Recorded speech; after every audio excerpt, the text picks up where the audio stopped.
back to the channel, everybody. This is Kodeations, and in today's video, we're going to be diving back into some Cookie Run Kingdom and specifically talking about Pomegranate Cookie and why you guys should absolutely be building one.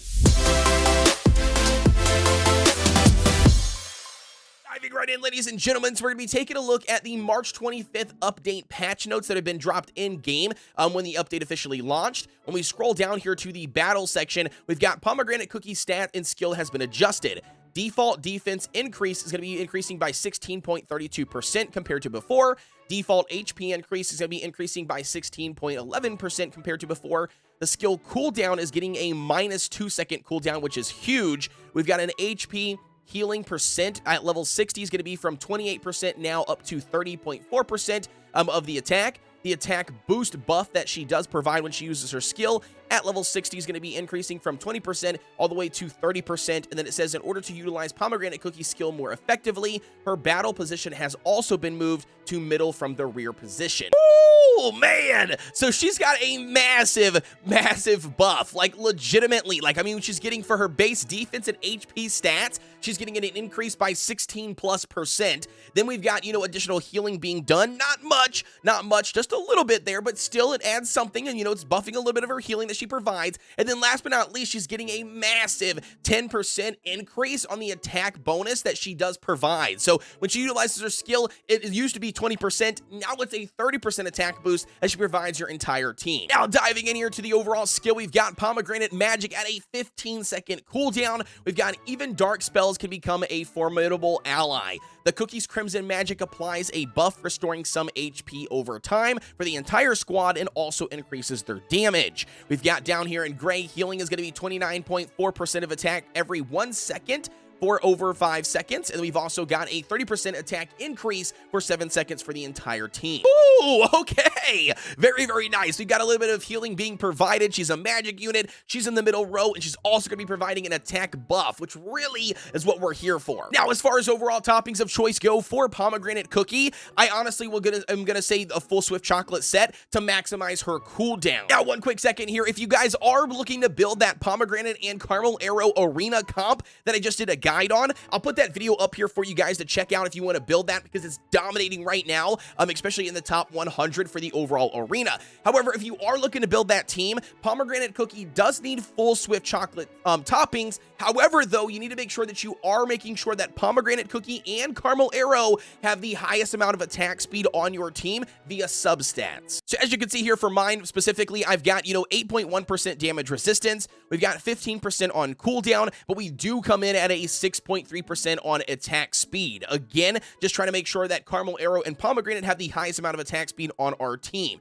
Outside of that, though, guys, the additional attack will increase the healing that's being provided by Pomegranate. The additional, like I said, damage resistant is going to help out for her overall survivability, and then that additional cooldown will obviously allow her to utilize her skill more to take advantage of that attack buff. Alrighty, so with that being said here, though, guys, we're going to be diving into some actual gameplay. I'm going to show you guys some teams that you guys can build right now for world exploration or things like the overall arena that all utilize Pomegranate Cookie. Alrighty, so with that being said here, guys, I'm going to be showing you guys a world exploration composition that absolutely excels in the brand new episode 14. First up, we've got, and that's going to be Cacao right here in the very front as your main tank. We've got Eclair Cookie right here in the middle line. We've got Pomegranate right next to Eclair. We've got Pure Vanilla in the back, and then Cotton back here as well. Pretty much these two are just for survivability purposes, because let me tell you, episode 14 is absolutely hard. Next up, we've got, and that's going to be the Old Pilgrim Scroll for treasures, the Jelly Watch for the overall cooldown, and then we've also are going to get that Revive Feather in case if somebody does happen to die. Now, I'm going to tell you guys right off the bat here, utilizing Pomegranate in the brand new episode 14 was insanely beneficial, guys, not only for myself, but a lot of other players literally threw her into the team right after the buff was announced, and they were able to breeze through episode 14 on normal mode and also a good chunk of the stages in the overall dark mode. The very first one here when it comes to toppings we've got, and that's going to be Dark Cacao, running a full solid almond build. Again, just trying to maximize the overall damage resistance, okay? So again, nothing special. We just want him to survive as long as possible. The next one we've got, and that's going to be Pomegranate Cookie. Again, we're just going to be rocking that full Swift Chocolate set.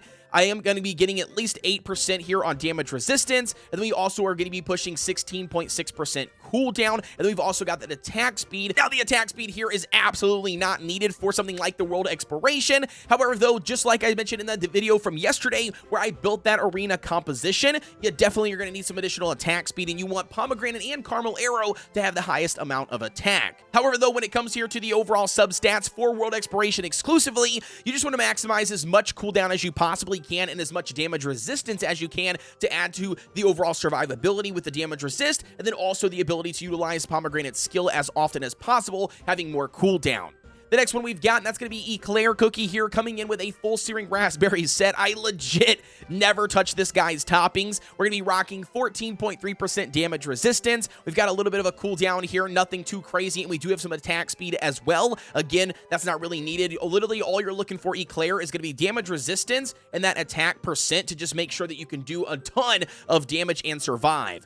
Next up, we got, and that's going to be Cotton Cookie, running a full Swift Chocolate set again. We're maximizing, though, on that 24% of cooldown, specifically for the Guild Boss battle here. This, again, is very similar to Eclair. I just never touch her toppings after I was able to maximize the 24% that we need for Guild Boss. I got a little bit of a damage resist here at 6%. Nothing to brag about. Next up, we've got, and that's going to be, Pure Vanilla. Pure Vanilla is going to be running a full Swift Chocolate set again. We've got a 15% on the cooldown. We only got a little bit of a 3.5% damage resistance. Absolutely, I would want more damage resistance on this. But again, this is all I could get with the toppings that I had available to me. But all you're looking for here is a Swift Chocolate set so he can utilize his skill as often as possible. Alrighty, so with that being said, we're going to dive in here. I am running this on full auto mode, all right? So I'm not pressing any buttons. You can see my mouse here in the top. It's going to be doing all of the work for us here. I'm going to show you guys on stage 1425 how good that this composition is. Now, keep in mind, my cookies are level 60. They're max level 60 skill besides Pomegranate. I think I could only get her to like 53 or something. But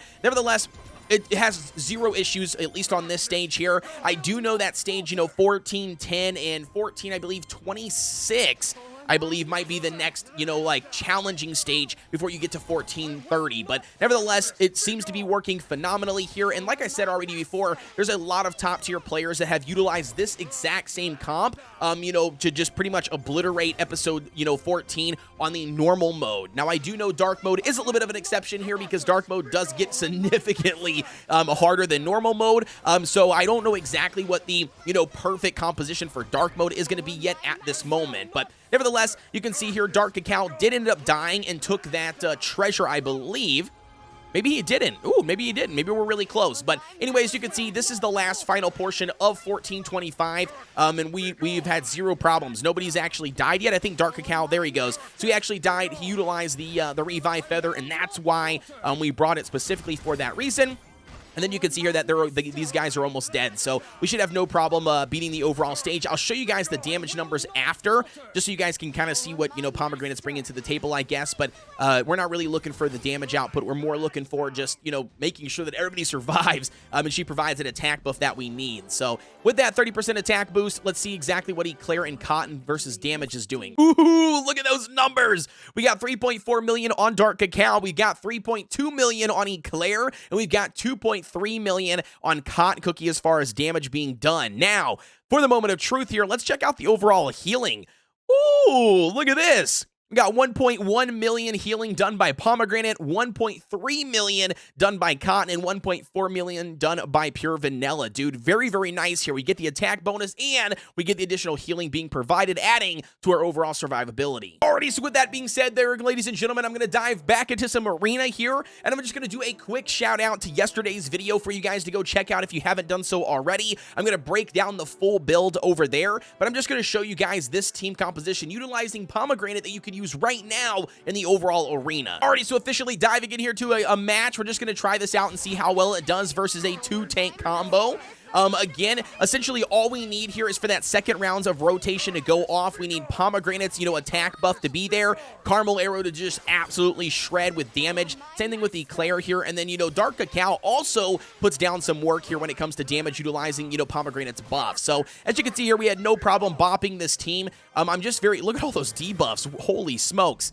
I'm just very curious to see what the overall damage output is to show you guys. Ooh, Ooh, look at this, 2.2 million. Like I said, man, Pomegranate's buff really slingshots Caramel Arrow, utilizing those, crit toppings just through the roof when it comes to the damage that Caramel can actually put out.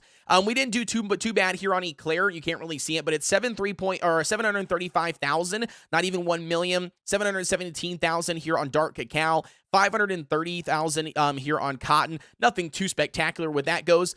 Healing done, though, we did happen to get more healing this time, utilizing Pomegranate at a 1.1 mil versus, Cotton's at a 1 mil. So again, very close here. I really do like the fact that the healing percentage is increased. I definitely think it makes a massive difference. And like I said, guys, Pomegranate, she's back, baby. With that being said, ladies and gentlemen, that's going to wrap up today's video. As always, you guys let me know what your thoughts are down below. And don't forget to like, comment, and subscribe here on the channel for everything Cookie Run Kingdom related. I cover it all from guides, tips, and tricks, tutorials, coupons, leaks.